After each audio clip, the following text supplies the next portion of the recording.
നമസ്കാരം, ഞാൻ doctor Jacqueline. പുതിയൊരു വീഡിയോയിലേക്ക് ഏവർക്കും സ്വാഗതം. ഇന്നത്തെ വീഡിയോയിൽ നമുക്ക് പാലുണ്ണി വന്നാൽ എങ്ങനെ സേഫായിട്ട് നമ്മുടെ ശരീരത്തിൽ നിന്ന് റിമൂവ് ചെയ്യാം എന്നുള്ളതാണ്. ഇതിന് ശരിക്കും പാലുണ്ണി എന്ന് പറയുമ്പോൾ വാട്ട്സ് ആയിട്ട് നമ്മൾ കണക്കാക്കും. പക്ഷെ ഞാൻ പറയുന്നത് അരിമ്പാറയല്ല, പാലുണ്ണി. നമ്മൾ വലിച്ചാൽ കുറച്ച് നീണ്ടുവരും, കുറച്ച് സോഫ്റ്റ് ടെക്സ്ചർ ആയിരിക്കും. അപ്പോൾ അങ്ങനത്തെ പാലുണ്ണി എന്ന് പറഞ്ഞ കാറ്റഗറിയിൽ വരുന്ന സ്കിൻ ടാക്സ് വന്നു കഴിഞ്ഞിട്ടുണ്ടെങ്കിൽ നമുക്ക് എങ്ങനെ അത് റിമൂവ് ചെയ്യാം എന്നുള്ളതാണ്. നമുക്ക് നാച്ചുറലായിട്ട് എങ്ങനെ റിമൂവ് ചെയ്യാം.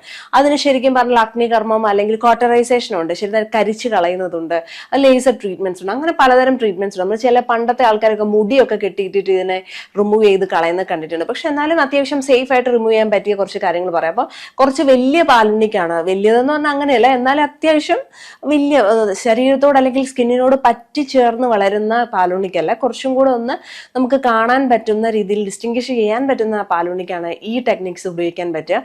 ആദ്യമേ തന്നെ നമുക്ക് വെളുത്തുള്ളിയുടെ ഒരു ടെക്നിക്കാണ്. വെളുത്തുള്ളി എടുക്കുക, അത് ജസ്റ്റ് ഒന്ന് കട്ട് ചെയ്യുക, അതിൻ്റെ അകത്ത് വരുന്ന നീര് ഡയറക്റ്റ് ആയിട്ട് ആ പാലുണ്ണിയിലേക്ക് വെച്ച് കൊടുക്കുക. എത്ര എണ്ണം ഉണ്ടോ അതിലേക്ക് തന്നെ അതങ്ങ് വലിച്ചു പിടിച്ചിട്ട് അതിന്റെ റൂട്ടിൽ തന്നെ വെച്ച് കൊടുക്കണം. അങ്ങനെ ഒരു 7 days വെക്കുമ്പോൾ തന്നെ ആ പാലുണ്ണി പറഞ്ഞു പോകും. പക്ഷെ ഒരു പൊള്ളിയ പാട് അവശേഷിക്കും. കാരണം ഇത് ചെറിയൊരു ആസിഡിക് നേച്ചർ ഉള്ളതുകൊണ്ട് പൊള്ളിച്ചുകൊണ്ടാണ് ഇത് ശരിക്കും പറഞ്ഞിട്ടുണ്ടെങ്കിൽ റിമൂവ് ആവുന്നത്.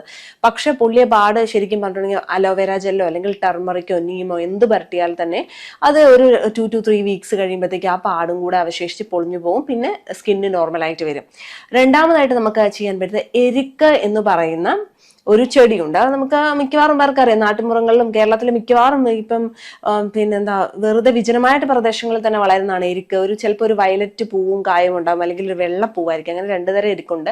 ഏത് തരം എരിക്കായാലും കുഴപ്പമില്ല. അതിന്റെ ഇല ഒടിക്കുമ്പോൾ നല്ല തിക്ക് ഒരു ഫ്ലഷി ആയിട്ടുള്ള ഇലയാണ്. അതിങ്ങനെ നമ്മൾ ജസ്റ്റ് പ്ലക്ക് ചെയ്ത് ഒടിച്ചെടുക്കുമ്പോഴത്തേക്ക് അതിൻ്റെ അകത്ത് ഒരു പാല് വരും, ശരിക്കും ഒരു മിൽക്കി ലാറ്റക്സ് വരും. അപ്പൊ ആ സംഭവം, ആ മിൽക്ക്, ആ പാല് നമ്മൾ ശരിക്കും പറഞ്ഞാൽ ഈ പാലുണ്ണിയിൽ പുരട്ടുക. അത് നമ്മൾ തുടർച്ചയായിട്ട് ഒരാഴ്ചയെങ്കിലും പുരട്ടേണ്ടി വരും. എന്തായിട്ട് തീർച്ചയായിട്ടും അത് എഫക്റ്റീവ് മെത്തേഡാണ്. തീർച്ചയായിട്ടും അത് കൊഴിഞ്ഞു പോകും. പക്ഷെ പൊള്ളിയിട്ടാണ് പോകുന്നത്. പൊള്ളിയ പാട് അവശേഷിക്കും, പക്ഷെ വേദനയൊന്നും ഉണ്ടാവത്തില്ല. പക്ഷെ പാട് പെട്ടെന്ന് തന്നെ മാഞ്ഞു പോകും. ഒരു 2 to 3 weeksനുള്ളിൽ മാഞ്ഞു പോകുന്നതാണ്. അടുത്തതായിട്ട് നമുക്ക് ചെയ്യാൻ പറ്റുന്നത് മൂന്നാമത്തെ ഒരു ടെക്നിക്ക് എന്ന് പറഞ്ഞിട്ടുണ്ട് ഇരട്ടി മധുരമാണ്. ഇരട്ടി മധുരത്തിന്റെ പൊടി വാങ്ങിക്കാൻ കിട്ടുമെങ്കിൽ അത് വാങ്ങിക്കുക. എന്നിട്ട് അത് മുറിവെണ്ണയ്ക്കകത്ത് ചെറുതായിട്ടൊന്ന് മിക്സ് ചെയ്തിട്ട് എടുക്കുക. അത് ഈ പാലുണ്ണിയിൽ പരട്ടി കൊടുക്കുക എന്നുള്ളതാണ്. ഇത് ശരിക്കും പറഞ്ഞാൽ കുറച്ചും കൂടെ ശരീരത്തോട് ചേർന്ന് വളരുന്ന, സ്കിന്നിനോട് പറ്റി വളരുന്ന പാലുണ്ണിക്കും എഫക്റ്റീവാണ്. നന്നായിട്ട് തേച്ച് കൊടുക്കുക. അത് ഇപ്പൊ കണ്ടിന്യൂസ് ആയിട്ട് ചെയ്യണം. ഇത് ശരിക്കും പറഞ്ഞാൽ ഇരട്ടി മധുരം കുറച്ച് വീക്കാണ്. അതുകൊണ്ട് തന്നെ ഒരു 2 weeks ഒക്കെ ചെയ്യുമ്പോൾ മാത്രമേ ഇത് പോകുന്നുള്ളൂ എന്നുള്ളതാണ്. പാട് മാറാൻ വേണ്ടിയിട്ട് നമുക്ക് മുറിവെണ്ണ ഉപയോഗിക്കാം. പൊള്ളിയ പാട് മാറാന് ടർമറിക്കോ മുറിവെണ്ണയോ അങ്ങനത്തെ എന്ത് സാധനങ്ങളും ഒരു വീക്ക് പരട്ടി കൊടുത്താൽ മതി. അവിടെ പാട് അവശേഷിക്കാതെ തന്നെ പോകുന്നതാണ്.